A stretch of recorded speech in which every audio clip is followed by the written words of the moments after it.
Assalamualaikum warahmatullahi wabarakatuh. Selamat siang anak-anak. Gimana kabarnya? Alhamdulillah baik. Ya.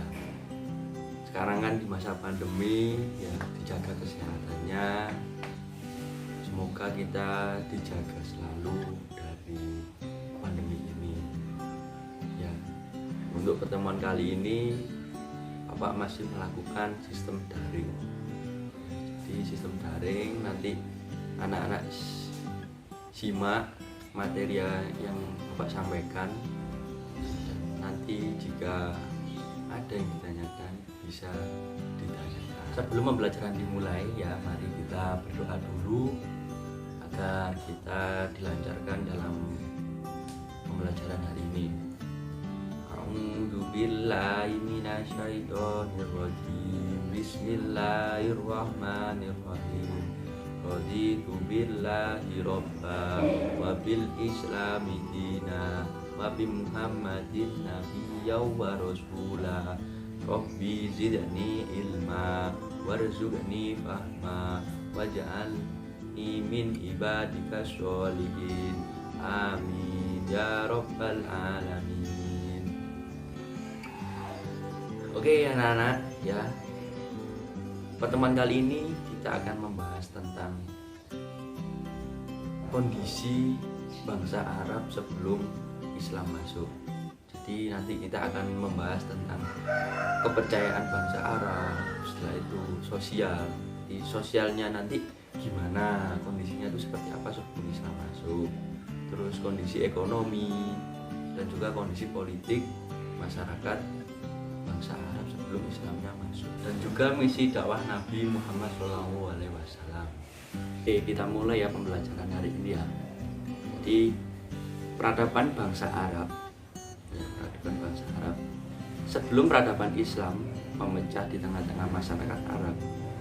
Bangsa Arab sebenarnya telah mengenal kehidupan politik, sosial, ekonomi, dan penggunaan metode berpikir meskipun sangat sederhana. Seperti halnya di segi kepercayaan, dalam cerita Nabi sudah ada beberapa Nabi yang sudah diturunkan di negeri Arab. Di antaranya Nabi Ibrahim alaihissalam, karena sejak awal ajaran tauhid sudah tertanam di masyarakat Arab. Setelah berpuluh-puluh abad, ajaran tersebut mengalami perubahan yang akhirnya masyarakat Arab banyak yang menyembah berhala. Bangsa Arab mulai menyembah berhala ketika Ka'bah di bawah kekuasaan Jurhum yang dipimpin oleh Amr bin Lubai dari keturunan Khuza'ah datang ke Mekah dan berhasil mengalahkan Jurhum. Kemudian Amr bin Lubai meletakkan berhala besar bernama Hubal yang terbuat dari batu ajud merah berbentuk orang, ditempatkan di sisi Ka'bah. Kemudian memerintahkan dia menyeru kepada masyarakat Mekah supaya menyembah berhala tersebut, sehingga masyarakat meyakini bahwa berhala adalah perantara untuk mendekatkan diri kepada Tuhannya. Sejak itulah mereka mulai membuat berhala sehingga mencapai kurang lebih 360 berhala yang diletakkan di sekitar Ka'bah.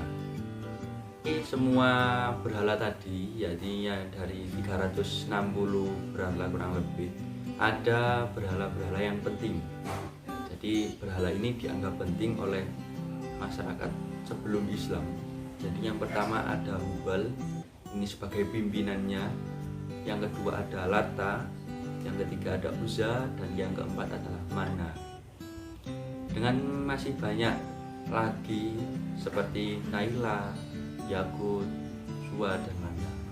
Dan juga mereka juga menyembah malaikat, bulan, bintang, dan matahari. Oke. Demikian juga dengan kondisi sosial bangsa Arab sebelum Islam. Jadi masyarakat Arab sebelum Islam datang itu mereka sudah mempunyai jiwa-jiwa pemberani, dan juga mereka juga dibekali dengan daya ingat yang sangat tinggi.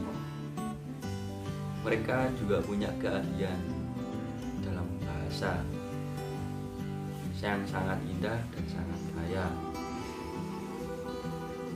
Dengan demikian, masyarakat Arab itu sangat dihormati karena dia itu tadi sebagai penyair. Juga salah satu kezaliman masyarakat Arab jahiliyah adalah mengadakan majelis sebagai sarana untuk mendeklarasikan saja, bertanding pidato, menukar berita dan yang lainnya. Kondisi ekonomi bangsa Arab sebelum Islam. Jadi di sini ada perdagangan, terus ada pertanian, perdagangan. Di perdagangan ini yang diperdagangkan adalah barang yang diperdagangkan ialah kemenyan, kain sutra, barang-barang logam, terus kulit dan minyak wangi. Di bidang pertanian ini ada hasil sayur dan buah-buahan. Di peternakan ada domba, unta, dan untuk diambil susunya, daging dan kulitnya. Kondisi politik sebelum Islam ini yang pertama ada masyarakat kota dan masyarakat pedalaman. Untuk masyarakat kota ini tinggal di kota perniagaan Arab, yang pedalaman ini mengembara dari satu tempat ke tempat yang lainnya. Misi dakwah Nabi ini yang pertama adalah mengajarkan ketauhidan. Pada masyarakat Arab jahiliyah terdapat suatu kepercayaan berbagai Tuhan seperti menyembah berhala, bulan, ruh arwah, dan moyang. Islam membawa ajaran tauhid, yakni hanya menyembah kepada Allah Subhanahu wa Ta'ala. Nabi Muhammad juga menegaskan bahwa hari kiamat sebagai hari pembalasan.